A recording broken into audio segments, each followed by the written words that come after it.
Good morning, good morning, good morning. It is your boy Maine J.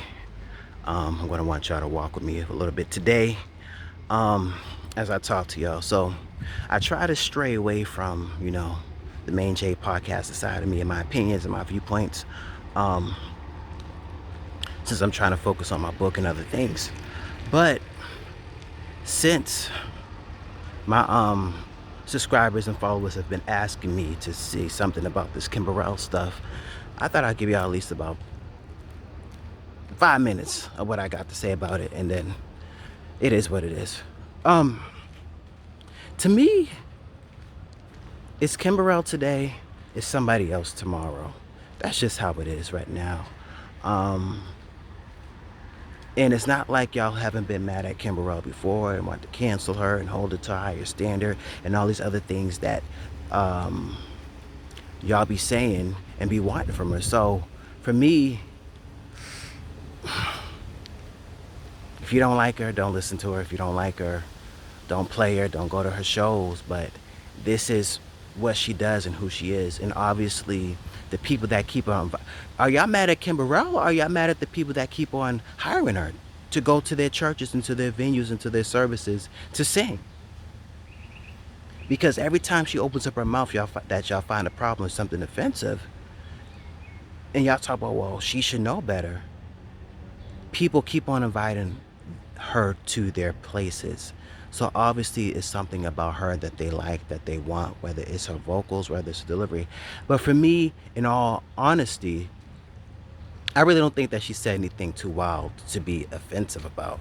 I've heard worse on pulpits. I've heard worse in church service. I've heard worse from some of y'all that are making a big deal out of it. Oh, but we ain't gonna go there with that. And for me, um, I think it's not what you say, it's how you say it. I think sometimes it's not um, what you said and where you said it. And I think more so those two things. It's how you said it, because obviously if she's saying that she was joking, the punches weren't, I guess, landing, if you will, or where you say it. Because if Kimber Rowe was on Wild Out, and she was doing what Wild Style, the battle thing, no one would be complaining. Oh, Kimber Rowe ate that. She went for Hitman Holler. She went for Young DC Fly. She could come back again. She fits right on in with that. No one would be complaining. But because she did it on the pulpit, so once again, sometimes it's not what you say, it's where you said it that makes it offensive. If she was doing a comedy skit, even though the humor was kind of dry, there's a lot of people who like dry humor like that. She would have been fine at a comedy place. Um, but a lot of people say, oh, because it's on the pulpit. But not every pulpit or every church service is a quote unquote church services. There are some services where it is just a concert, or it is just a quote unquote talent show, or it is comedy in the service, or whatever the case may be. But I will say this, and then I really am done. Kimber, I love you. You can sing your butt off. Whatever the case may be. Um, don't change, because if this is what people are hiring you for, um, you do what you were sent there to do. Talk, be jokative, your dry humor, whatever the case may be, because it ain't on you now. It's on the people that keep on hiring you, and obviously they hire you for a reason. So be mad at the people that are hiring her, y'all. But last but not least, um, just make sure that you all remember that you reap what you sow. A lot of y'all are saying, well, she should know better, and da da da, and shame on her, and all this type of stuff. And y'all don't want to extend no grace, no mercy, no understanding. Just make sure that what you give out is what you get back. So when you find yourself maybe making a mistake or doing something, or you're in a place and you shouldn't have said anything, and you're getting dethroned or hung out to die, and all of a sudden now you want understanding and forgiveness. Remember, that's what you gave out. So, I don't want to hear anything about, well, dang, all of a sudden now people want to, yeah, because this is what you gave out on Kimberell and other people. Um, but hold the standard for everything. I believe the reason why a lot of people do what they do, because people are like, oh, just get up there and sing. We've been allowing this stuff for years, right? We've been allowing this stuff for years. Let me walk a little bit. We've been allowing this stuff for years. Somebody's only supposed to go up and do the announcements, and they try to preach a whole sermons. You're only supposed to go up there and do the welcome, and you want to get the people to start shouting and stuff.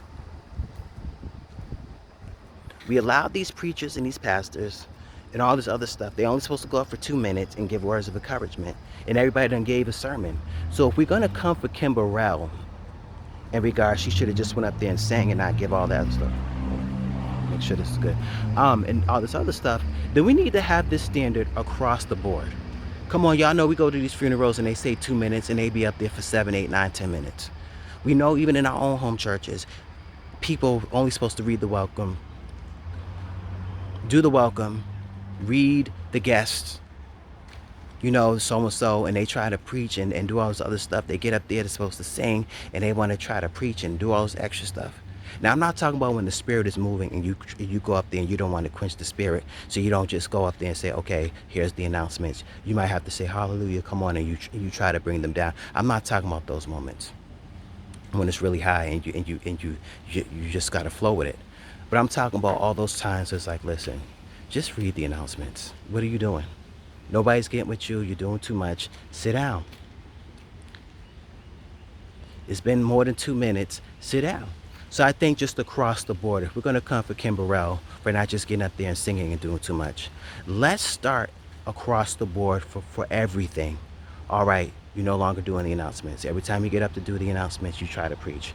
Every time you go to do the welcome, you try to preach. Every time you go to greet the visitors, you try to preach and you do too much. You no longer can do words of encouragement, or you can get up and at these funerals or homegoings, because every time you get up, you go over the 2 minutes.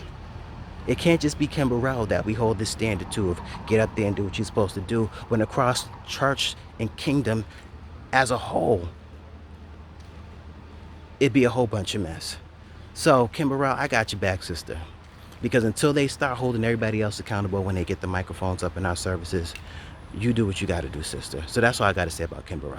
Thank you for listening and watching. It's your boy, Maine-Chat. Peace.